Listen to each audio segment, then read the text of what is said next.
ನಮಗೆಲ್ಲ ಗೊತ್ತಿದೆ, ಕಬಕ ಗ್ರಾಮ ಪಂಚಾಯಿತಿ ಆವರಣದಲ್ಲಿ ಅವರಿಗೆ ಅವಮಾನ ಮಾಡಿದಂತಹ ಪ್ರಸಂಗ ಎಸ್ಡಿಪಿಐ ಕಾರ್ಯಕರ್ತರಿಂದ ನಡೆದಿದೆ.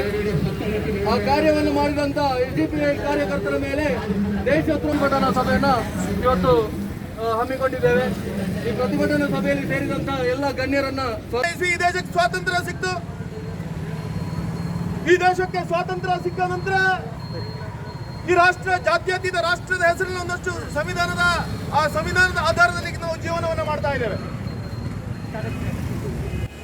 ಜಾತ್ಯತೀತದ ಹೆಸರಿನಲ್ಲಿ ನಾವೆಲ್ಲರೂ ಸುಖಿಗಳಾಗಿರಬೇಕು, ಸರ್ವೇ ಜನ ಸುಖಿನೋ ಭವಂತು ಹೇಳುವಂತ ಆಧಾರದಲ್ಲಿ ನಾವೆಲ್ಲ ಸುಖಿಗಳಾಗಿರಬೇಕು, ಯಾವುದೇ ಮತದ ಯಾವುದೇ ಪಕ್ಷದ ಸುಖಿಗಳಾಗಿ ಈ ದೇಶದಲ್ಲಿ ಬಾಳಬೇಕು ಅಂತ ಹೇಳುವಂತ ಕಲ್ಪನೆ ಅಡಿಯಲ್ಲಿ ಈ ದೇಶದಲ್ಲಿ ನಾವು ಬಾಳುವೆಯನ್ನು ಮಾಡ್ಕೊಂಡು ಬರ್ತಾ ಇದ್ದೇವೆ.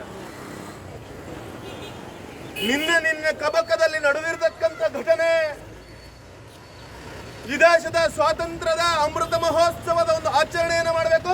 ಈ ದೇಶದ ಕಾಶ್ಮೀರ, ಜಮ್ಮು ಕಾಶ್ಮೀರದಿಂದ ಹಿಡಿದು ಕನ್ಯಾಕುಮಾರಿಯ ತನಕ ದೇಶದ ಮೂಲೆಗಳಲ್ಲಿ ಎಲ್ಲ ಮತ ಪಕ್ಷ ಜನ ಸೇರಿಕೊಂಡು ಆ ಹಬ್ಬವನ್ನು ಆಚರಣೆ ಮಾಡ್ತಾ ಇದ್ದೇವೆ. ಆ ಹಬ್ಬವನ್ನು ಆಚರಣೆ ಮಾಡಿಕೊಂಡು ಸಂಭ್ರಮವನ್ನು ಆಚರಣೆ ಮಾಡ್ತಾ ಇದ್ದೇವೆ. ಅಮೃತ ಮಹೋತ್ಸವದ ಗಳಿಗೆಯಲ್ಲಿ ನಾವೆಲ್ಲ ಒಂದು ಹೊಸ ಮನ್ವಂತರದ ಎಡೆಗೆ ಹೋಗ್ತಾ ಇದ್ದೇವೆ ಅಂತ ಕಲ್ಪನೆಯಲ್ಲಿ ತೇಲಾಡ್ತಾ ಇದ್ದೇವೆ.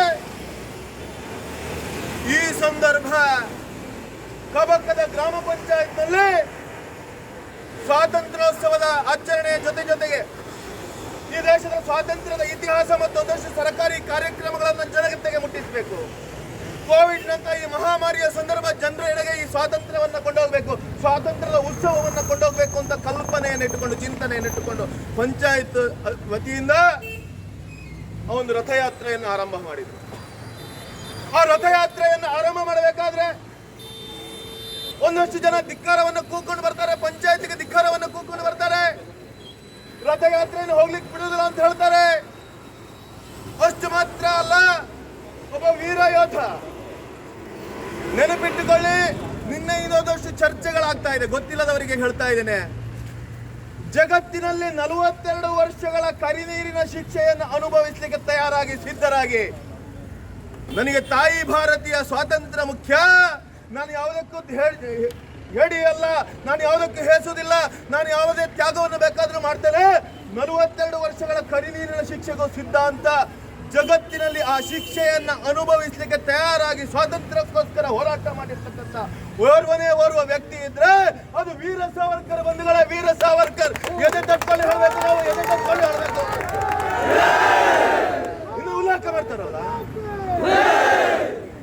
ನಿನ್ನೆ ಪತ್ರಿಕೆಗಳಲ್ಲಿ ಮಾಧ್ಯಮಗಳಲ್ಲಿ ನೋಡ್ತಾ ಇದ್ದಾರೆ, ವೀರ ಸಾವರ್ಕರ್ನ ಹೆಸರನ್ನು ಹೇಳಲಿಕ್ಕೆ ಅವ್ರಿಗೆ ಗೊತ್ತಿಲ್ಲ, ಏನೇನೋ ಹೆಸರುಗಳನ್ನ ಹೇಳ್ತಾ ಇದ್ದಾರೆ. ವೀರ ಸಾವರ್ಕರ್ ಅಂತ ಹೇಳಿದ್ರೆ ಏನು?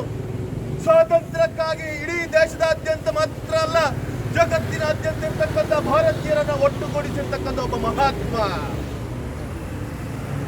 ಈ ಕೇವಲ ಸ್ವಾತಂತ್ರ್ಯ ಬೇರೇನಿಲ್ಲ, ಭಾರತ ಮಾತೆಯ ಅಸ್ಮಿತೆಯ ಪ್ರಶ್ನೆಗೋಸ್ಕರ, ಭಾರತ ಮಾತೆಯ ಸ್ವಾತಂತ್ರ್ಯಕ್ಕೋಸ್ಕರ, ಈ ದೇಶದ ಸ್ವಾಭಿಮಾನಕ್ಕೋಸ್ಕರ ಚಿಂತನೆಯನ್ನ ಮಾಡಿಕೊಂಡು ಜಗತ್ತಿನಲ್ಲಿ ಎಲ್ಲರನ್ನ ಒಟ್ಟುಗೂಡಿಸಿರ್ತಕ್ಕಂಥ ಒಬ್ಬ ವೀರ ಯೋಧ ಇದ್ರೆ ಅದು ವೀರ ಸಾವರ್ಕರ್.